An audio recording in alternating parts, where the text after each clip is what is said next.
அடமானத்தில் இருக்கும் தங்க நகையை மீட்கும் சிறந்த வழி பிரைம் கோல்ட் ஹப். தொடர்புக்கு 9840551787. தங்கத்தை மட்டுமல்ல தன்னம்பிக்கையையும் மீட்டுத் தருகிறோம். ஹாலிடேஸ்னாலே அது நம்ம ஜிடி ஹாலிடேஸ் தான். GT Holidays, South India's #1 travel brand. You know you are special when you're with GT Holidays. கூலிக்கு வரலான்னு இருக்கேன் சார். ட்ரெய்லர் பார்த்தீங்களா சார்? ஒரு ட்ரெய்லர் வந்து எப்படி இருக்கணும் அப்படின்றதெல்லாம் வந்து நம்ம பெஞ்ச் மார்க் வச்சுக்க முடியாது. ஒருவருக்கும் ஒரு வழி இருக்கும். இதில் இவ்வளோ ஸ்டார் காஸ்ட் இருக்கிறதுட்டு அவங்களுக்கு எல்லாம் ஜஸ்டிஸ் பண்ணணும். இந்த ட்ரெய்லர் நிறைய பண்ணியிருக்காரு. அது ட்ரெய்லரில் ஒன்று பார்த்து நெகட்டிவ் ஷேடில் ஒன்று பாஷா மாதிரி ஒன்று பண்ணாங்களே, அப்படியே பாஷா பார்க்குற மாதிரி தான். பொதுவாக இருக்கக்கூடிய கேள்வி, அந்த 1000 கோடிங்கிற மைல் ஸ்டெயின் அதை எட்ட முடியுமா? இந்த 1000 கோடின்ற அந்த மைண்ட் செட்டே இருக்கக்கூடாது நம்மளுக்கு. நம்மளுக்கு வந்து இருக்கிறதே அது வந்து தவறான ஒரு. சவுத் இந்தியா ஃபுல்லாக மிகப்பெரிய ஓப்பனிங் இருக்கும், ஓவர்சீஸில் பெருசாக இருக்கும். இதை வச்சு பார்க்கும்போது நார்த் இந்தியா விட்டுருங்க, வருதா இல்லையா நம்மளுக்கு தெரியாது. வார் 2 பொறுத்து தான் இருக்குது. வார் 2க்கு எப்படிப்பட்ட ரெஸ்பான்ஸ் வருதோ அதை பொறுத்து தான் இருக்குது. அப்போது ஓவராலாக சவுத் இந்தியா ஃபுல்லாக பெருசாக கான்ட்ரிபியூட் பண்ணி ஓவர்சீஸ் கான்ட்ரிபியூட் பண்ணும்போது இது வந்து 650 கோடியெல்லாம் தாண்டலாம். சார், தலைவரோட ஸ்பீச்சை பற்றி ஒரு 40 நிமிஷம் பேசியிருக்காரு. அதில் ரொம்ப முக்கியமான ஆஸ்பெக்டாக பார்க்கப்படுறது என்னன்னா, அவர் வந்து ஏகேவோட நேமை வந்து கோட் பண்ணி சொன்னது. நீங்கள் எப்படி சார் பார்க்குறீங்க? பேசும்போது சொன்ன ஒரு வார்த்தை தான் அந்த இது டக்கு ஞாபகம் வந்திருக்கும். எத்தனை நாள் தான் நான் வில்லனாக இருக்கிறது, அஜித் சார் பேசினார்ல, அஜித் பேசின மாதிரி மெக்கெட் பாபு டைலாக்ல இவருக்கும் அதே மாதிரி தான் நாகார்ஜுனாக்கு எத்தனை நாள் தான் ஹீரோ நடிச்சுட்டே இருக்குது, வாங்க ஒரு வில்லனா நடிங்க அப்படின்னு சொல்லி கூட்டு வந்துட்டோம் அப்படின்னு அவரை ப்ரைஸ் பண்ணுற மாதிரி சொன்னதை தவிர மற்றபடி அஜித் சாரை கோட் பண்ணணும் இல்லை விஜய் சாரை வந்து தவிர்க்கணும். கலாநிதி மாறன் சார் அந்த பிரைவேட் ஜெட் மேட்டரை சொன்னது சார், அவர் வந்து இங்கே சொல்லலை. அவர் வந்து வேற லாங்குவேஜில் வர ஹீரோஸ் எல்லாம் சொல்றாரு. ஏன் இருக்கக்கூடாது, அல்லு அர்ஜுனே சொல்லியிருக்கிறாரு. அஜித் அவர்களுடைய திரையுலகில் 33 வருஷம் நிறைவடைஞ்சிருக்காரு. ரீசெண்டாக ஒரு ஸ்டேட்மெண்ட் ஒன்று விட்டுருந்தாரு, எல்லாருக்குமே நன்றி சொல்லி.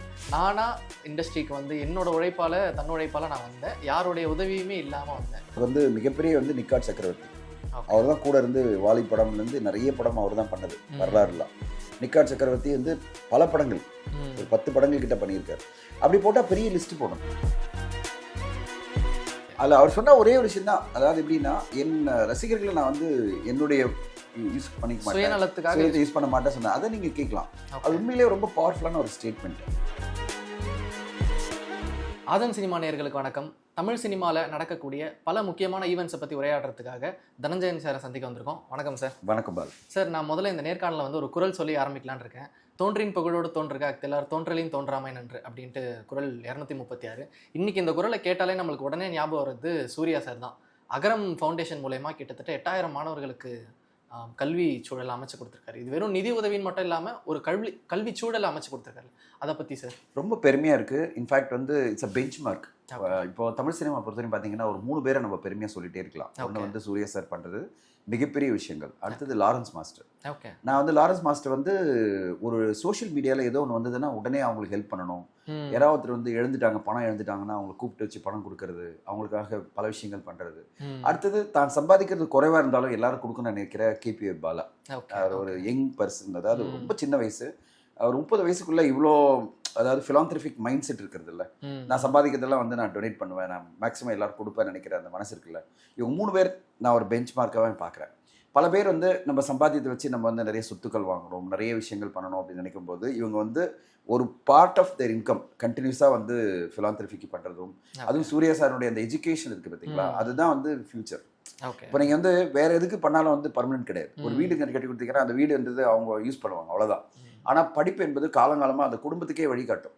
இப்போது ஒரு தலைமுறைக்கு வந்து நீங்கள் படிப்பு கொடுத்துட்டாலே போகிறோம், அடுத்த தலைமுறை அவங்க பார்த்துப்பாங்க. அவங்க படித்து நல்லபடியாக வந்து அடுத்த வர தலைமுறையெல்லாம் அவங்க படிக்க வச்சுருவாங்க. அதை சூர்யா சார் ரொம்ப அழகாக பிளான் பண்ணி அகரம் மூலமாக இவ்வளோ பேர் படிக்க வச்சிருக்காரு. அதுவும் அந்த வீடியோவில் வந்து டாக்டர்ஸ்லாம் நடந்து வரும்போது பார்க்கும்போது அவ்வளோ பெருமையாக இருக்குது, அவ்வளோ நெகிழ்ச்சியாக இருக்குது. அதுவும் சூர்யா சார் ரொம்ப நெகிழ்ச்சியாக இருக்கார். அந்த வீடியோலாம் பார்க்கும்போது எவ்வளோ மனநிறைவாக இருக்கும். நான் இத்தனை பேரை வந்து நான் டாக்டர் ஆக்கியிருக்கேன், இத்தனை பேரை வந்து நான் இன்ஜினியர் ஆக்கியிருக்கேன், இத்தனை பேருக்கு நான் வந்து ஒரு கெரியர் அமைச்சு கொடுத்துருக்கேன். அதெல்லாம் பார்க்கும்போது உண்மையிலே ஒரு மிகப்பெரிய விஷயமா பார்க்குறேன். நம்ம எவ்வளோ சம்பாதிக்கிறது முக்கியம் இல்லை, அதில் எவ்வளோ நம்ம வந்து இந்த சொசைட்டிக்காக பண்ணுறோன்றது ரொம்ப முக்கியம். எல்லாரும் இருந்தால் நல்லா இருக்குமே அப்படின்ற மாதிரி தான் இருக்குது. ஏன்னா பல பேர் இந்த மாதிரி இருக்கிறது கிடையாது. பல பேர் வந்து அவங்களுடைய வாழ்க்கையை பெருசா வரணும் அப்படின்னு ஆசைப்படுவாங்க. அவர் சம்பாதிக்கிறதும், கார்த்தி சார் சம்பாதிக்கிறதும், ஜோதிகா மேம் சம்பாதிக்கிறதும், நம்ம வந்து இந்த மாதிரி இந்த எல்லாருக்கும் போகணும், இந்த உலகத்துக்கே போகணும் அப்படின்னு இதை வந்து ஆரம்பிச்சது சிவகுமார் சார். அவருடைய கல்வி அறக்கட்டளைன்னு அப்பயே ஆரம்பிச்சார். 10th 12th எல்லாம் 70sலேயே ஆரம்பிச்சார். அது இன்னைக்கு இவங்க 2 பேரும் மிகப்பெரிய லெவலில் கொண்டு போகிறதும், ஜோதிகா மேம் கூட இருக்கிறதும் பார்க்கறதுக்கே இந்த மாதிரி ஒரு குடும்பங்கள்லாம் ரொம்ப ரேர். ஒரு குடும்பமா இருந்து பல பேர் படிக்கிறதுக்கும் பல பேர் வாழ்க்கையில மிக பெருசா மாறதுக்கும் ஒரு காரணமா இருக்காங்கல்ல. ரொம்ப பெருமையான விஷயமா இருக்கு. Very true sir. சார் அடுத்ததா கூலிக்கு வரலான்னு இருக்கேன் சார். ட்ரெய்லர் பாத்தீங்களா சார்? உங்களுக்கு எப்படி அது எப்படி நம்ம இல்ல என்ன மாதிரியான விஷயங்கள் எக்ஸ்பெக்ட் பண்ணலாம்? யாரோட ஃபேஸ் லாகின் பண்ணி லைவ் வந்து உடனே பார்த்தேன். அதாவது வித்தின் 2 செகண்ட்குள்ள பார்த்தாச்சு. எனக்கு என்னன்னா ரொம்ப ஒரு ட்ரெய்லர் வந்து எப்படி இருக்கணும் அப்படின்றதெல்லாம் வந்து நம்ம பெஞ்ச் மார்க் வச்சுக்க முடியாது. ஒருவருக்கும் ஒரு வழி இருக்கும். இதுல இவ்வளவு ஸ்டார் காஸ்ட் இருக்கிறதுட்டு அவங்களுக்கு எல்லாம் ஜஸ்டிஸ் பண்ணணும். இந்த ட்ரெய்லர் நிறைய பண்ணியிருக்காரு. அது நாகார்ஜுனா சாருக்கு ஒரு பெரிய இம்பார்ட்டன்ஸ் கொடுத்து, அது நாகார்ஜுன சார் இன்டர்வியூல சொல்றாரு, எல்லா மீடியாலையும் சொல்றாரு, இது வந்து நான் தான் ஹீரோ மாதிரி இருக்கேன் அப்படிலாம் அவர் சொல்றாருல்ல. அந்த அளவு எனக்கு இம்பார்ட்டன்ஸ் கொடுத்து பண்ணியிருக்காரு. அமீர் கானுக்கு ஒரு முக்கியமான ரோல், அது பிறகு வந்து ரியல் ஸ்டார் உபேந்திராக்கு ஒரு ரோல், ஷோபீருக்கு ஒரு ரோல் அப்படின்னு எல்லாருக்கும் ஒரு இது பண்ணி அந்த ட்ரெய்லர்ல இவ்வளோ பிரம்மாண்டமான ஒரு படைப்பு வருது, இத்தனை ஆர்டிஸ்டோட வருதுன்றத நம்மளுக்கு தெளிவாக காமிச்சிருக்காரு. கதையா நம்மளுக்கு என்ன கதை அப்படின்றத அவர் வந்து ரிவீல் பண்ணல. அந்த ட்ரெய்லர்ல சில ட்ரெய்லர்ல வந்து கதையை சொல்லிடுவாங்க. இந்த ட்ரெய்லர்ல அந்த மாதிரி கதை எதுவும் சொல்லாம இத்தனை கேரக்டர் இருக்கு, இத்தனை முக்கியமான கேரக்டரோட சேர்ந்து சத்யராஜ் சார் ஒரு முக்கியமான கேரக்டர் எல்லாம் இருக்கும்போது அதில் சுத்தியாசன் யாரு இதெல்லாம் சேர்ந்து கடைசியில வந்து நம்மளுக்கு ரஜினி சாருடைய கேரக்டர் இவங்களெல்லாம் ஒருங்கிணைக்கிறது சென்டர் ஆஃப் யூனிவர்ஸ் சொல்லுவாங்கல்ல, அது ரஜினி சார். இவங்கெல்லாம் சுற்றி இருக்காங்க, பட் சென்டர் ஆஃப் யூனிவர்ஸ் தான் ரஜினி சார். இவரை சுற்றி தான் எல்லாரும் பண்ணிட்டு இருக்காங்க. அந்த கேரக்டர் என்ன அப்படின்றது தெரியல தான் பார்க்கணும். அந்த கேரக்டர் என்ன, அதுக்கு நான் ஃப்ளாஷ்பேக் என்ன மாதிரி பாஷா மாதிரி ஒரு இது அந்த ட்ரெயிலரில் ஒன்று பார்த்தேன். அந்த நெகட்டிவ் ஷேடில் ஒன்று பாஷா மாதிரி ஒன்று பண்ணாங்களே, அப்படியே பாஷா பார்க்குற மாதிரி தான் இருந்தது. ஸோ எல்லாம் சேர்ந்து ஒரு பெரிய எதிர்பார்ப்பு உருவாக்கி இருக்கு. 14ஆம் தேதி பார்ப்போம். ஓகே, ஃபேஸ் ஆஃப் சீன்ஸ் பற்றி நிறைய எக்ஸ்பெக்டேஷன்ஸ் இருக்குது சார்.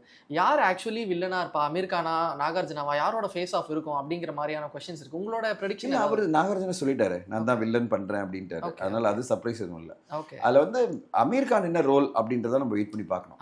இப்போ நீங்கள் வந்து ஜெயிலர் எடுத்துட்டீங்கன்னா 3 முக்கியமான கதாபாத்திரங்களை அறிமுகப்படுத்தினாங்க. ஒரு சிவராஜ்குமார், மோகன்லால். பட் அவங்களாம் யாருக்கு துணையா இருந்தாங்க? ரஜினி சாருக்கு, அவருடைய ஒரு மிஷனுக்கு துணையா இருந்தாங்க. இதில் அப்படிலாம் சொல்லவே இல்லை. இதில் எடுத்தோடனே அவர் வில்லனா நடிக்கிறேன்னு சொல்லிட்டாரு. நாகார்ஜுனா சொல்லிட்டாரு, நான் வந்து வில்லனா நடிக்கிறேன். அமீர் கான் வந்து நான் ரஜினி சாரோட ஒரு கேரக்டர் பண்றேன்னு சொல்லியிருக்காரு, அவருக்காக நடிக்கிறேன் அப்படின்னு இருக்காரு. அதனால இது எப்படி இருக்கும்னா, இவருக்கு துணையா இருக்கிறதா அமீர் கான் இருக்கலாம், ரஜினி சாருக்கு. இவருக்கு ஆன்டகனிஸ்டா வந்து நாகார்ஜுனா இருக்கலாம். பட் தெரியல, நம்ம கதையை படம் பார்த்தா தான் தெரியும். இந்த படத்தை பொறுத்தவரை வந்து போத் நாகார்ஜுனா அண்ட் அமீர் கான் ரொம்ப அழகா இன்டர்வியூலே சொல்லிட்டாங்க, நான் எந்த அளவு இம்பார்ட்டன்ஸ் இருக்கு இந்த படத்துல கரியர் அப்படின்னு சொல்லி. எங்க கரியர்ல இந்த மாதிரி ஒரு படத்தை நாங்க பண்ணதில்லை. அது பர்டிகுலர் நாகார்ஜுனா என்ன சொல்றாரு, நான் வந்து வில்லன் அடிக்கிறதுக்கு நிறைய யோசிச்சேன், ஆனா என்னை கன்வின்ஸ் பண்ணிட்டாங்க அப்படின்னு அவர் சொல்றாரு. 7 முறை கதை சொல்லி என்னை கன்வின்ஸ் பண்ணிட்டாங்கன்றாரு. எல்லாமே 14ஆம் தேதி பார்க்கும்போது எந்த அளவு எல்லா கேரக்டருக்கும் ஜஸ்டிஸ் இருக்கு, இதனுடைய ஒருங்கிணைஞ்சு வர சென்டர் ஆஃப் யூனிவர்ஸா இருக்கிற ரஜினி சார் என்ன மாதிரி ஒரு தாக்கம் எல்லாமே படம் பார்க்கும்போது தான் தெரியும். பட் இப்போதைக்கு இப்போ பாருங்க, கிட்டத்தட்ட ஒரு 20 மில்லியன் மேல, 22 கோடி பேரை பார்க்குறாங்க. அவ்வளோ பெரிய ரெஸ்பான்ஸ் இருக்கு, வெயிட் பண்ணி பார்க்கலாம். ஓகே சார், இப்போ இந்த விஷுவல் பார்த்துருப்பீங்க. இப்போ நீங்கள் சொன்ன நம்பர் 20 மில்லியன்கிற ஒரு நம்பர் சொல்கிறீங்க. அப்புறம் இதோட மார்க்கெட் என்ன அப்படிங்கிறது நம்மளுக்கு நல்லாவே தெரியும். இதெல்லாம் வச்சு பார்க்கும்போது பொதுவாக இருக்கக்கூடிய கேள்வி, அந்த 1000 கோடிங்கிற மைல்ஸ்டோன் அதை எட்ட முடியுமா? இந்த 1000 கோடின்ற அந்த மைண்ட் செட்டே இருக்கக்கூடாது நம்மளுக்கு. நம்மளுக்கு வந்து இருக்கிறதே அது வந்து தவறான ஒரு ப்ரெஷர் வரும். ஏன்னா எனக்கு வந்து லோகேஷ் அவர்களோட இன்டர்வியூ எல்லாம் பார்க்கும்போது எனக்கு பிடிச்ச விஷயமே அவர் என்ன சொன்னார்னா, எனக்கு இந்த 120 ரூபா, 150 ரூபா, 190 ரூபா கொடுத்து பார்க்குற ஆடியன்ஸை நான் திருப்திப்படுத்தணும்னு சொல்லிட்டாரு. அது மட்டும் பார்ப்போம். இது வந்து ஆடியன்ஸை திருப்திப்படுத்துமா அப்படிதான் பார்க்கணும். இந்த 1000 கோடின்றது வந்து பல விஷயங்கள் இருக்கு. அதாவது நார்த் இந்தியா உங்களுக்கு வந்து மிகப்பெரிய கான்ட்ரிபியூஷன் பண்ணாம உங்களால 1000 கோடி எட்டே முடியாது. அதாவது கிட்டத்தட்ட 350-400 கோடி நார்த் இந்தியாவில் வரணும். இப்போ நார்த் இந்தியாவில் வரணும்னா நம்ம சோலோ ரிலீஸா இருக்கணும். ஓகே, இங்க வந்து வார் 2 வருது. வரும்போது நம்மளுக்கு வந்து ஸ்கிரீன் சைஸ் பாத்தீங்கன்னா கிட்டத்தட்ட 60% 70% அவங்க தான் எடுத்துட்டு இருக்காங்க. இங்க வந்து நம்மளுக்கு வந்து கூலிக்கு வந்து மேக்ஸிமம் போனா ஒரு 20-30% தான் ஸ்கிரீன் கிடைக்கும் நார்த் இந்தியாவில். 6000 ஸ்கிரீன்ல நம்மளுக்கு வந்து 2000 ஸ்கிரீன் தான் கிடைக்குது வச்சுங்களேன். அந்த அளவுக்கு கலெக்ஷன் வெட்டி பிடிக்க முடியுமா? வார் 2 பயங்கரமா ஆக்குபை பண்ணுவாங்க. அது ஒரு லீவ் நாட்கள்ல பயங்கரமா அந்த கலெக்ஷன் வந்துடும். அப்ப நம்மளுக்கான ஒரு நார்த் இந்தியாவில் இவ்வளவு பெரிய கலெக்ஷன் வரலன்னா எப்படி நம்ம வந்து 1000 கோடி எல்லாம் பேச முடியும்? அதனால அதை பத்தி பேசாம நம்ம எப்படி பேசணும்னா, இந்த படம் ஒரு இண்டஸ்ட்ரிட்டா மாறுமா? இண்டஸ்ட்ரிட்னா இப்போ இதுவரையும் நம்ம 615 crore 620 கோடி தான் மேக்ஸிமம் நம்ம சொல்லிட்டு இருக்கோம். இதை தாண்டி போறதுக்கான வாய்ப்புகள் நிறைய இருக்கு. ஏன்னா இது வந்து ஒரு மிகப்பெரிய ஒரு ஓப்பனிங் இங்க இருக்கும். ஓவர்சீஸ்லயும் தமிழ்நாட்டிலயும் வந்து மிகப்பெரிய ஓப்பனிங் இருக்கும். கேரளா, கர்நாடகா, சவுத் இந்தியா ஃபுல்லா மிகப்பெரிய ஓப்பனிங் இருக்கும். ஓவர்சீஸ்ல பெருசா இருக்கும். இதை வச்சு பார்க்கும்போது நார்த் இந்தியா விட்டுருங்க, வருதா இல்லையா நம்மளுக்கு தெரியாது. வார் 2 பொறுத்து தான் இருக்கு. வார் 2க்கு எப்படிப்பட்ட ரெஸ்பான்ஸ் வருதோ அதை பொறுத்து தான் இருக்கு. அப்போ ஓவராலா சவுத் இந்தியா ஃபுல்லாக பெருசாக கான்ட்ரிபியூட் பண்ணி ஓவர்சீஸ் கான்ட்ரிபியூட் பண்ணும்போது இது வந்து 650 கோடியெல்லாம் தாண்டலாம். அப்போ ஒரு இண்டஸ்ட்ரிட்டாக மாறும். ஓகே. ஆனால் இந்த 1000 கோடியில் 8 மாதம் நார்த் இந்தியா பொறுத்து பார்க்கலாம். அது வந்து 14th அன்னைக்கு எப்படி வார் டூ எப்படி ரெஸ்பான்ஸ் இருக்கோ அதை வச்சு நம்ம பேச முடியும். Okay okay. War two versus Coolie தானே. கூலி. இப்போ வார் டூ ஒன்றுமே இல்லை, கூலி தான் பெஸ்ட்டாக இருக்குது அப்படின்னா கூலி பிக்கப் ஆகிடுச்சு வச்சுங்களேன், ஒருவேளை பெருசாக பண்ணுறதுக்கு வாய்ப்பு இருக்குது. அது வந்து அன்றைக்கி தான் பேச முடியும். ஓகே சார், தலைவரோட ஸ்பீச்சை பற்றி ஒரு 40 நிமிஷம் பேசியிருக்காரு. அதில் ரொம்ப முக்கியமான ஆஸ்பெக்டாக பார்க்கப்படுறது என்னன்னா, அவர் வந்து ஏகேவோட நேமை வந்து கோட் பண்ணி சொன்னது. நீங்கள் எப்படி சார் பார்க்குறீங்க இது? ஏன்னா இந்த மாதிரி ஒரு நிகழ்வு நடந்ததே இல்லை ஆடியோ. இல்லை அவர் வந்து அதை இதுக்காக நாகார்ஜுனா வந்து ப்ரைஸ் பண்ணுறதுக்காக சொன்னது. எல்லாருமே நம்ம ஏதாவது ஒன்று யூஸ் பண்ணிக்கிறோம். அது இதுவரையும் ஐகானிக்காக அந்த டைலாக் தானே இருக்கு. ஆமாம் ஆமாம். அதனால் அவர் சொன்னார். அவர் வந்து அது வேணுன்னே கோட் பண்ணணும்னு பண்ணல. அது அப்படி நம்மளா வந்து எல்லாத்தையும் வந்து டீகோட் பண்ணிட்டு இருக்கோம். அவர் வந்து இப்போ நம்ம பேசும்போது இல்லை, இப்போ நான் பேசிட்டு இருக்கல, நான் ப்ரிப்பேரே பண்ணல, நீங்க என்ன கேள்வி கேட்குன்னு தெரியாது, நான் என் மைண்ட்ல ஒதுக்கிறத நான் பேசிட்டு இருக்கேன். கரெக்டுங்களா? ஸோ இதுதான் அங்கே பேசிருந்தோம். அவர் ப்ரிப்பேர் பண்ணி லிஸ்ட் போட்டு நான் வந்து இந்த டைலாக பேச போறேன், அதாவது வெங்கட் பிரபு டைலாக் யூஸ் பண்ண போறேன், அஜித்தை பத்தி சொல்ல போறேன் அப்படிலாம் அவர் நினைச்சு கூட இருக்க மாட்டார். அங்கே வரும்போது அப்படி போற போக்கில் அவர் வந்து ஒரு எக்ஸ்ட்ரோம்போர் பயங்கரமான ஒரு ஒரேட்டர். ஒரேட்டரியில் வந்து ஸ்கில் எப்படின்னா, சில பேர் வந்து மேடைக்கு வந்தோடனே வேற மாதிரி பேசுவாங்க. அவர் அப்படிப்பட்ட ஒரு நல்ல பேசக்கூடிய ஒருத்தர். 1 hour பேச முடியும், 1 hour இல்லை 2 hours கூட அவரால் பேச முடியும். அவ்வளோ பெரிய ஒரு ஒரேட்டரி ஸ்கில் அவர்கிட்ட இருக்கு. அந்த ஸ்கில்லை வச்சுட்டு அவர் பேசும்போது சொன்ன ஒரு வார்த்தை தான் அது. அந்த இது டக்கு ஞாபகம் வந்திருக்கும். எத்தனை நாள் தான் நான் வில்லனாக இருக்கிறது, அஜித் சார் பேசினார்ல, அஜித் பேசின மாதிரி வெங்கட் பிரபு டைலாக்ல இவருக்கும் அதே மாதிரி தான் நாகார்ஜுனாக்கு எத்தனை நாள் தான் ஹீரோவை நடிச்சுட்டே இருக்குது, வாங்க ஒரு வில்லனை நடிங்க அப்படின்னு சொல்லி கூப்பிட்டு வந்துட்டோம் அப்படின்னு அவரை ப்ரைஸ் பண்ற மாதிரி சொன்னதை தவிர மற்றபடி அஜித் சாரை கோட் பண்ணணும் இல்லை விஜய் சாரை வந்து தவிர்க்கணும், இதெல்லாம் நம்மளா டீ கோட் பண்றதா நான் பார்க்குறேன். Okay okay okay. சரி, இன்னொரு முக்கியமான ஆஸ்பெக்ட் ஆடியோ லான்ச்சில் நடந்ததுன்னா, கலாநிதி மாறன் சார் அந்த ப்ரைவேட் ஜெட் மேட்ரை சொன்னது சார். ஏன்னா இப்போ வரவங்கலாம் வந்து 2 படங்கள்லேயே இப்போ கேட்க ஆரம்பிச்சிடுறாங்க. பட் சூப்பர் ஸ்டார் அவ்வளோ அந்த ஹம்பிளாக இருக்கிறதுக்கு சொல்கிறதான். பட் இந்த கொஸ்டின் எழுதிட்டு இருக்கு, யார் ப்ரைவேட் ஜெட்? அவர் வந்து இங்கே சொல்லலை. ஓகே. அவர் வந்து வேற லாங்குவேஜில் வர ஹீரோஸ் எல்லாம் சொல்கிறாரு.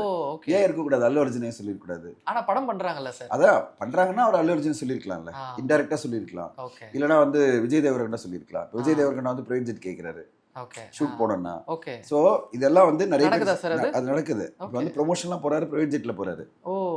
ஓகே. அவர் யாரோ சொல்லிருக்கலாம், அவர் வந்து ஜென்ரலா சொல்றாரு. நீங்க வந்து இவர் தான் சொல்றாரு, அவர் தான் சொல்றாரு அப்படிலாம் கிடையாது. மேபி காதுபட கேள்விப்பட்டதா சொல்லிருக்கலாம். அவரு படிச்சு தானே இருக்காரு, சோஷியல் மீடியா அவரும் பார்த்துட்டு தான் இருப்பாரு. Correct correct. ஒரு பிரைவேட் ஜெட்ல வந்து ப்ரொமோஷனுக்கு போனாங்கன்னு பார்க்கும்போது அவருக்கு ஒரு சின்ன இது வரும்ல, என்னது ரஜினி சார் இங்க வந்து எக்கானமி ஃபிளைட்ல, அதாவது இங்க இருந்து கொச்சின் போறதுக்கு உங்களுக்கு பிசினஸ் கிளாஸ் கிடையாது, அவர் வந்து எக்கானமி இதுல உட்காந்துட்டு போறாரு. தனி ஃபிளைட் கேட்டிருந்தா இவங்க கொடுப்பாங்க. ஆனா இன்னைக்கு வரையும் அவர் கேட்டதே கிடையாது. அவங்களா கொடுத்தா கூட வேணான்னு சொல்றாரு. அவரே சொல்றாரு, எதுக்குங்க நான் பாட்டி போய்க்கிறேன், நான் 2 பேர் தான் போகிறோம், எதுக்கு இதெல்லாம் ப்ரைவேட் ஜெட்டு அப்படின்னு சொல்லிட்டு அவர் தனியாக போயிடுறாரு. அவர் வந்து அந்த ஃப்ளைட்டில் போய் எல்லா ஷூட்டிங் அப்படி தான் அட்டன் பண்ணுறாரு. சிம்பிளிஸ்டிக்காக இருக்காரு. அதை உதாரணம் சொல்கிறாரு. இன்னைக்கு இருக்கிற ஆர்டிஸ்ட் 2 படம்ன்றது சும்மா ஒரு உதாரணமாக, 2 படம் இல்லை. இப்போ பாப்புலராக இருக்க பல நடிகர்கள் வந்து ப்ரைவேட் ஜெட் வேணும்னு கேட்கும்போது நம்ம தலைவர் ரஜினி சார் வந்து அதெல்லாம் வேணாம், நான் ஒரு காமன் வேணாம், எல்லாரோட ஃப்ளை பண்ணுறேன்னு சொல்கிறது வந்து பெருமையாக சொல்கிறார். அப்படி தான் பார்க்கணும். இது எல்லாமே நம்ம டீகோட் பண்ண வச்சுங்களேன், இவரை சொன்னாரா அவரை சொன்னாரா அப்படின்னா 2 படம் பண்ணவர் யாருமே ப்ரைவேட் ஜெட் கொடுக்க மாட்டாங்க. கரெக்டுங்களா?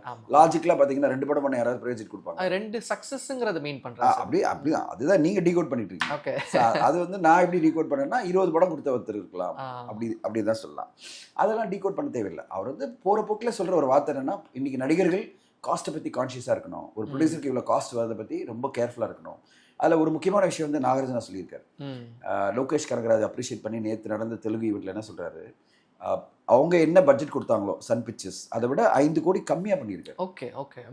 அவர் என்ன சொல்றாரு, இவ்வளோ பெரிய ஸ்கேல் படம் அவங்க பட்ஜெட் கொடுத்ததை கம்மி பண்ணி 5 கோடி சேவ் பண்ணியிருக்காரு கம்பெனிக்கு. அதை அப்ரிஷியேட் பண்ணி அவர் என்ன சொல்றாரு, நாகார்ஜுனா சொல்றாரு, இங்க இருக்கிற பல டைரக்டர்ஸ் வந்து 5 மடங்கு செலவு பண்ணி 10லன்றாங்க, பட்ஜெட்டை தாண்டி 5 மடங்கு, இங்கே ஒருத்தர் 5 கோடி குறைச்சி தான் பண்ணியிருக்காரு. அந்த அளவு Lokesh Kanagaraj is super director அவர் சொல்லியிருக்காரு. ஸோ இதை தான் கலாநிதி மாறன் அவர் சொல்றாரு. இங்க இருக்கிற இந்த டீம் ரஜினி சார் தொடங்கி எல்லாருமே காஸ்ட் கான்ஷியஸாக இருந்து படத்தை முடிச்சு கொடுத்துருக்காங்க அப்படின்னு அப்ரிஷியேட் பண்றாரு. அப்படிதான் இருக்கணும். Okay okay, nice. கூலியிலேருந்து கொஞ்சம் வெளியில் போனோம்னா எஸ்டிஆர், வெற்றிமாறன், வாடிவாசல், இந்த 3த்துக்கும் ஒரு இது இருந்துகிட்டே இருக்குது. இப்போ எஸ்டிஆர் 49 என்ன படமாக இருக்க போதுங்கிறதுக்கு இன்னுமே நம்மளுக்கு தெரியல. ஏன்னா ப்ரோமோ ஷூட் ஸ்டார்ட் பண்ணி ஒரு 1.5 மாதம் ஆகுது. இன்ன வரைக்கும் அதுக்கான சயின்ஸ் நம்மளுக்கு எதுவுமே வரல. கூலியில் ஸ்ட்ரீம் ஆகும்னு சொல்கிறாங்க. அது என்ன சார், ஃபஸ்ட்டு வெற்றிமாறனோட எந்த படம் வருது, ஃபஸ்ட்டு சிம்புவோட எந்த படம் வருது, வாடிவாசல் ஏதாவது மறுபடியும் ஸ்டார்ட் ஆகுதா? இப்போ வாடிவாசல் பொறுத்தவரையும் பார்த்தீங்கன்னா நம்ம ஏற்கனவே நிறைய நியூஸ் வந்தாச்சு. அதாவது வந்து இது வந்து இப்போதைக்கு ஆரம்பிக்க முடியாது. ஏன்னா பிகாஸ் வெற்றிமாறன் சார் அங்கே சிம்புவோட போயிட்டாரு, சூர்யா சாருக்கு வந்து கமிட்மெண்ட் அடுத்தடுத்து இருக்கு. அப்படி இருக்கும்போது சிம்பு அவர்கள் என்ன பண்ண போறாரு அப்படின்னா, அது வெற்றிமாறன் சாரோட தான். அது தானு சார் சேர்ந்து பண்ண போறாங்க அப்படின்ற நியூஸ் வந்துட்டு இருக்கே தவிர இன்னும் அஃபிஷியலா நம்ம ஒரு அனௌன்ஸ்மெண்ட் பார்க்கல. பார்த்தோமா எங்காவது? ஒரு இன்டர்வியூல வெற்றிமாறன் சொல்லியிருந்தார் சார். சொல்லியிருந்தாரு. அஃபிஷியலா எதுவும் சொல்லல. அஃபிஷியலா ப்ரொடக்ஷன் ஹவுஸ் எதுவுமே சொல்லல. என்னன்னா அதுக்கான பேச்சுவார்த்தைகள் போயிட்டு இருக்கு. அதுக்கான டிஸ்கஷன்ல வந்து எல்லாத்தையும் ஒர்க் அவுட் பண்ணணும். சேலரி அக்ரிமெண்ட் சைன் பண்ணணும், எல்லாமே இருக்குல்ல. ஸோ இது எதுவுமே நடக்காத பட்சத்தில் நடக்கிறது எல்லாமே வந்து ஒரு ட்ரைன் தான், எஃபோர்ட் போடுறாங்க. அந்த போட்டோ ஷூட் பண்ணி டெஸ்ட் பண்ணுவாங்களா அந்த மாதிரி? அது மாதிரி ட்ரை பண்றாங்க. இது அசம்பிள் ஆகி கரெக்டாக வந்ததுன்னா நம்ம பண்ணலான்றதுக்கு ட்ரை பண்றாங்களான்னு தெரியல. பட் ஆனால் அஃபிஷியலாக சொல்லாத போது நம்ம எதுவும் சொல்ல முடியல. இப்போ அஃபிஷியலாக அவங்க அனௌன்ஸே பண்ணாத போது அஃபிஷியலாக ட்ராப் பண்ண நம்ம சொல்லக்கூடாது. கரெக்டா? அவங்க எப்போ அஃபிஷியலாக சொன்னாங்க இந்த படம் ஆரம்பிக்கிறேன்னு? ஏதோ ஒரு போட்டோ ஷூட் நம்ம பார்த்தோம், அதில் சிம்பு இருக்கான்னு பார்த்தோம். ஆனால் அவங்க அஃபிஷியலாக எதுவுமே சொல்லலை.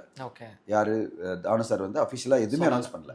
சிம்பு அவர்களும் அஃபிஷியலாக அனௌன்ஸ் பண்ணல. அப்படி இருக்கும்போது நம்மளா ஒரு ஒரு டீகோட் பண்ணிட்டு அந்த ஃபோட்டோ இவங்க தான் இருக்கும், இந்த படம் தான் இருக்கும் சொல்கிறது எனக்கு புரியல. நடந்தால் நல்லாயிருக்கும், ஏன்னா அது டெஃபினட்டாக ஒரு நல்ல படமாக இருக்கும். பட் ஆனால் நடக்குமா, அதனால் நடக்கிறதுக்கு என்னென்ன சிக்கல்கள் இருக்குது, எதுவுமே நமக்கு தெரியல. சார் அடுத்ததாக அஜித் அவர்களுடைய திரையுலகில் 33 வருஷம் நிறைவடைஞ்சிருக்காரு. ரீசெண்டாக ஒரு ஸ்டேட்மெண்ட் ஒன்று விட்டுருந்தாரு, எல்லாருக்குமே நன்றி சொல்லி. அதில் வந்து ஒரு பாயிண்ட் எது ரொம்ப பேசப்படுதுன்னா உங்களுக்கு தெரிஞ்சிருக்கும். நானா இண்டஸ்ட்ரிக்கு வந்து என்னோட உழைப்பால் தன்னுழைப்பால் நான் வந்தேன், யாருடைய உதவியுமே இல்லாமல் வந்தேன். அதை வந்து ரொம்ப கான்ட்ரவர்சியாக பார்த்துட்டு இருக்காங்க. உங்களோட டேக் ஆன் தட்? இல்லை அது வந்து எப்படின்னா, ஒரு இண்டஸ்ட்ரியில் இருக்க வச்சுங்களேன், நம்ம ஒன்று கொடுப்போம், அவங்க ஒன்று கொடுப்பாங்க. நம்ம ஒன்றுமே கொடுக்காம அவங்க ஒன்றும் கொடுக்க போகிறது இல்லை. அதாவது அந்தந்த நேரத்தில் அந்தந்த பேர் யாராவது ஹெல்ப் பண்ணுவாங்க, அதில் டவுட்டே கிடையாது. அதை எல்லாமே நம்ம லிஸ்ட் போட முடியாது. அப்படிப்பட்ட அவருக்கு வந்து மிகப்பெரிய வந்து நிக்காட் சக்கரவர்த்தி, அவர் தான் கூட இருந்து வாலி படம்லேருந்து நிறைய படம் அவர் தான் பண்ணது வரலாறுலாம். நிக்காட் சக்கரவர்த்தி வந்து பல படங்கள், ஒரு 10 படங்கள் கிட்ட பண்ணியிருக்காரு. அப்படி போட்டால் பெரிய லிஸ்ட் போடணும். எஸ்பிபிலாம் சொல்லுவாங்க, எஸ்பிபி சொல்லுவாங்க, ப்ளஸ் வந்து நிக்காட் சக்கரவர்த்தி சொல்லலாம். நிக்காட் சக்கரவர்த்தி வந்து அஜித் சாரை கூட்டிட்டு பல ப்ரொடக்ஷன் ஹவுஸ் போனதாக சொல்லுவாங்க. அதுலேருந்து தான் அவருக்கு பிரேக் த்ரூலாம் கிடைச்சது சொல்லுவாங்க. அது பிறகு அவருக்கு நிறைய சுரேஷ் சந்திரா பல வருஷமா அவர் கூடவே இருக்காரு, நம்பரா இருக்காரு. அவர் எங்கேயாவது சொல்லவே இல்லையே. அப்படின்னா சுரேஷ் சந்திரா சொல்லியிருக்கணும், நிக்காட் சக்கரவர்த்தி சொல்லியிருக்கணும், அப்படிதான் எஸ்பிபி சொல்ல முடியும். அவர் அப்படி சொல்ல விரும்பல. நான் தனிப்பட்ட முறையில் கஷ்டப்பட்டு நான் வந்திருக்கேன் அப்படின்னா நீங்களும் வர முடியும் அப்படின்ற எண்ணத்தில் தான் நம்ம பார்க்கணும். அதில் அவர் சொன்ன ஒரே ஒரு விஷயம் தான், அதாவது எப்படின்னா, என் ரசிகர்களை நான் வந்து என்னுடைய யூஸ் பண்ணிக்க மாட்டேன், யூஸ் பண்ண மாட்டேன் சொன்னேன். அதை நீங்க கேட்கலாம்.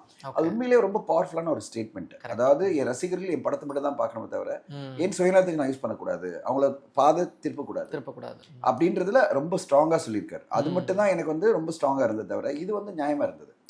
நியாயமா இருந்ததுன்னா அவர் என்ன சொல்றாரு, நான் வந்து என்னுடைய உழைப்புல என்னுடைய இதுல வந்து அந்தந்த நேரத்தில் அவர் நிறைய படத்துல டிராப் பண்ணாங்க, அவருடைய உடம்பு சரியில்லாம போனப்போ டிராப் பண்ணாங்க. ஆனா அதெல்லாம் தாண்டி வந்தார். நடுவில் வந்து முதுகு தடத்தில் அவருக்கு பிரச்சனை இருந்தது, அதெல்லாம் தாண்டி தான் வந்தார். அந்த நேரத்தில் வந்து ஈஸ் லைக் எ ஃபீனிக்ஸ், அப்படி போவார், திருப்பி வருவார்.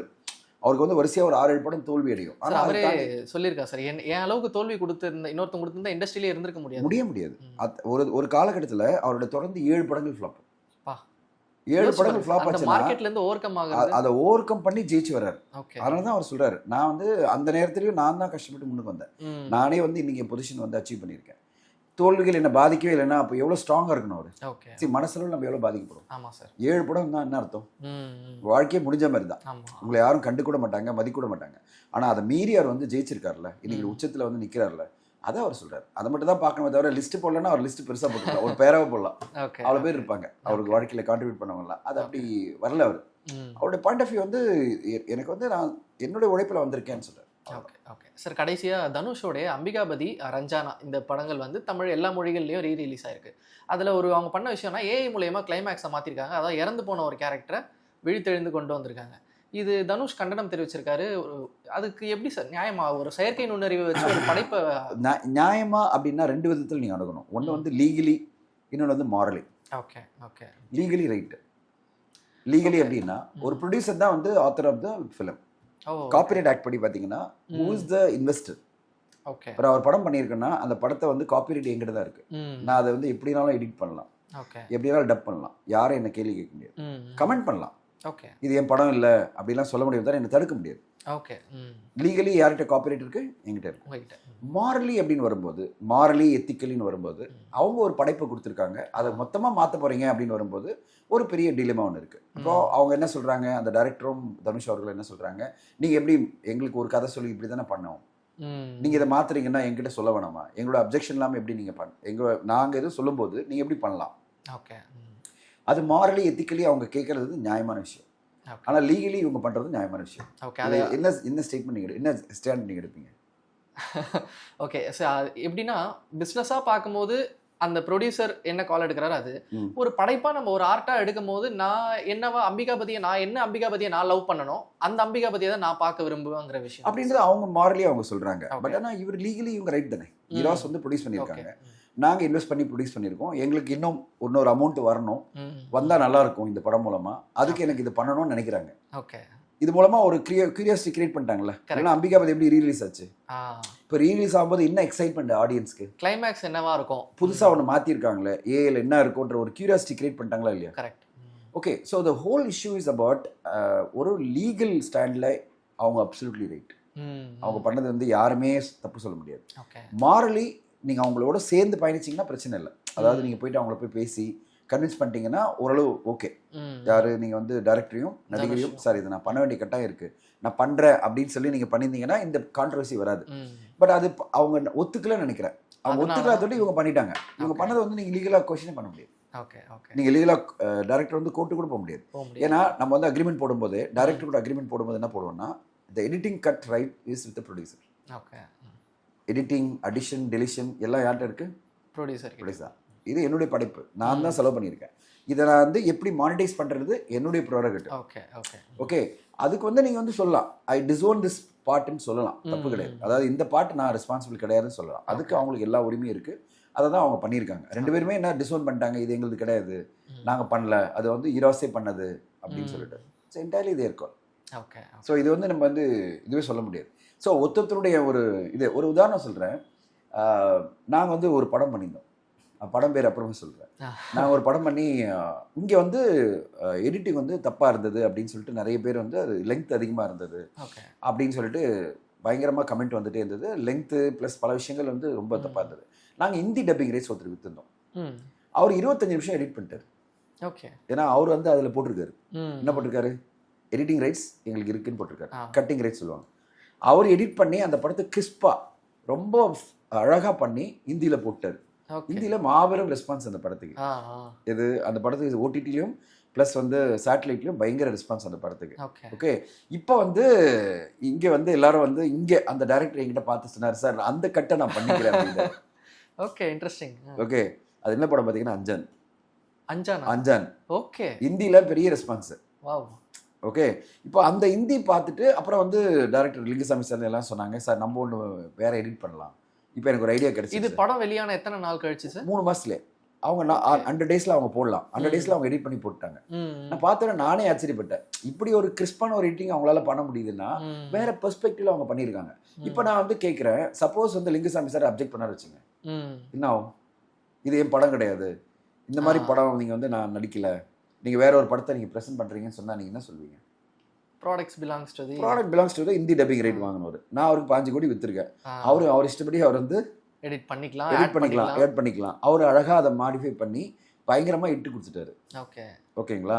இப்போ இங்கே வந்து லிங்குசாமி சார் ரொம்ப மேக்னானிமஸாக என்ன சொல்கிறாரு, நாங்கள் தான் விற்றது, யூடியூப்ல விற்றோம். ஆனால் அவரே சொல்கிறாரு, செம்மையாக இருக்குது சார், இந்த எடிட்டு நான் ஃபாலோ பண்ணுறேன், இப்போ நான் வந்து ரீரிலீஸ் பண்ணுறேன் அப்படின்னு அவர் ட்ரை பண்ணிட்டு இருக்காங்க. அந்த பேட்டர்ன் எடுத்துட்டு நம்ம ஒன்று பண்ணலாம், இங்கே நம்ம ரிலீஸ் பண்ணி பார்க்கலாம் அப்படின்னு அவங்க டீமில் அதை முயற்சி எடுத்துட்டு இருக்காங்க. 10 வருஷம் கழிச்சு. நான் எதுக்கு சொல்ல வரேன்னா, அதை லிங்குசாமி சார் ஒத்துக்கிட்டாரு. ஒத்துக்கலன்னா என்ன இருக்கும்? அப்ஜெக்ட் பண்ணலாம்ல, இது என் படைப்பு கிடையாது, இது எப்படி நீங்க வந்து டப் பண்ணும்போது எடிட் பண்ணலாம் சொல்லாமா இல்லையா? சொல்லலாம். ஆனா அவங்க அதை சொல்லவே இல்லை. அவர் என்ன சொன்னா, நல்லதா இருக்குல்ல, அதை வந்து யூஸ் பண்ணிக்கலாமே அப்படின்னு லிங்குசாமி சார் சொல்றாரு. ஸோ இதுதான் சினிமா. சினிமா வந்து ஒரு பெர்ஸ்பெக்டிவ் தான். காப்பிரைட் ஓனர் என்னவோ அவருக்கு எல்லா ரைட்ஸும் இருக்கு. இப்போ நான் காப்பிரைட்டை வந்து எங்கிட்ட இருந்த காப்பிரைட்டை ஹிந்தி டப்பிங் வந்து இன்னொருத்தருக்கு வித்துட்டேன். அவர் அதை மாடிஃபை பண்றதுக்கும் அதை வந்து ரீஎடிட் பண்ணி ஒரு புது களமாக மாற்றி அவர் டப் பண்ணி வாய்ஸை மாற்றி ஏதோ ஒன்று பண்ணி வச்சிருக்காரு. அது வந்து ஓடிடியில் வந்து பயங்கர, அதாவது சேட்டலைட்டில் பயங்கர ஹிட். யூடியூப்ல போனீங்கன்னா பயங்கர வியூஸ் அதுக்கு. அதாவது ஒன் ஆஃப் த ஐகானிக் படமாக மாறிடுச்சு இன் டர்ம்ஸ் ஆஃப் வியூஸ் யூடியூப்ல. அந்த பையர் என்கிட்ட சொல்லுவாரு, அஞ்சாவது எங்களுக்கு மிகப்பெரிய ஹிட் அப்படின்னு. நாங்களும் சொல்லுவோம், அட்டடா அந்த எடிட் நம்ம ஃபாலோ பண்ணிக்கலாம் போல இருக்கு. ஏன்னா அவங்களுக்கு ஒரு பெர்ஸ்பெக்டிவ் வந்துடுச்சு. அதை பார்த்த உடனே இதெல்லாம் தப்பா இருக்கு இந்த படத்துல என்ன, அது எப்பவுமே தேர்ட் பர்சனுக்கு ஒன்று தோணும். ஓகேங்களா, இது இப்படி பண்ணியிருக்கலாம் அப்படி பண்ணியிருக்கலாம், அவங்க பண்ணிட்டாங்க. நான் எதுக்கு சொல்ல வரேன்னா, இதே மாதிரி தான் இந்த ராஞ்சனா பார்க்கும்போது இவங்களுக்கு ஒன்று தோணிருக்கலாம், ரீலீஸ் பண்ணலாமே 10 வருஷம் கழிச்சு, பண்ணும்போது இந்த சேஞ்ச் பண்ணால் நல்லா இருக்குமே. ஆனால் அதுக்கு ஒத்து வராத போது அவங்க பண்ணிட்டாங்க. ஸோ லீகலி அவங்க பண்ணதில் எந்த தப்பும் இல்லை. மாரலி பெரிய டிலேமா தான். அது வந்து நம்ம வந்து எப்படி சொல்றதுன்னு தெரியல. அது வந்து ஒத்துமையா போனா பிரச்சனை. இப்போ எங்க லிங்குசாமி சார் வந்து இல்ல சார் மெக்னானிக் சார் ஒத்துக்கிறாருல, இல்ல சார் அந்த எடிட்டே போய்க்கலாம் நம்ம அப்படின்றாருல. அந்த மனசு இருக்குல்ல, அது பெட்டரா தான் இருக்கு, நம்ம யூஸ் பண்ணிக்கலாம். லேர்னிங் ஃப்ரம் த பெஸ்ட் தானே, தப்பு இல்லை அப்படின்றாரு. இவங்க வந்து அதை அப்ஜெக்ட் பண்றாங்க. ஸோ 2 பேருமே அவங்க சைட்ல நியாயம் தான். இதுல என்ன நடுவில் ஒரு ஸ்டாண்ட் நீங்க எடுக்க முடியாதுன்றதான் நம்மளுடைய சுச்சுவேஷன். இது இந்த ப்ரொடியூசர் எதிராக நம்ம பேச முடியாது, இவங்களுக்கு எதிராக நம்ம பேச முடியாது. ஏன்னா ப்ரொடியூசர் அவர் பண்ணுறதுல லீகலாக கரெக்ட் தான், இவங்க மாரலி இவங்க சொல்கிறதும் கரெக்ட் தான். அதனால நம்ம வந்து படத்தை பார்த்து டிசைட் பண்ணிங்க எது கரெக்ட் அப்படின்னு, அவ்வளோதான் சொல்ல முடியும். ஓகே, ரொம்ப நன்றி சார். நிறைய இன்ஃபர்மேட்டிவான விஷயங்கள் பகிர்ந்துக்கிட்டீங்க. குறிப்பாக இந்த ஏஐ சம்பந்தமான, காப்பிரைட் சம்பந்தமான விஷயங்கள் ரொம்ப புதுசாக இருந்தது எங்களுக்கு கேட்கறதுக்கு. மீண்டும் இன்னொரு நேர்காணலில் சந்திக்கலாம் சார். தேங்க்யூ.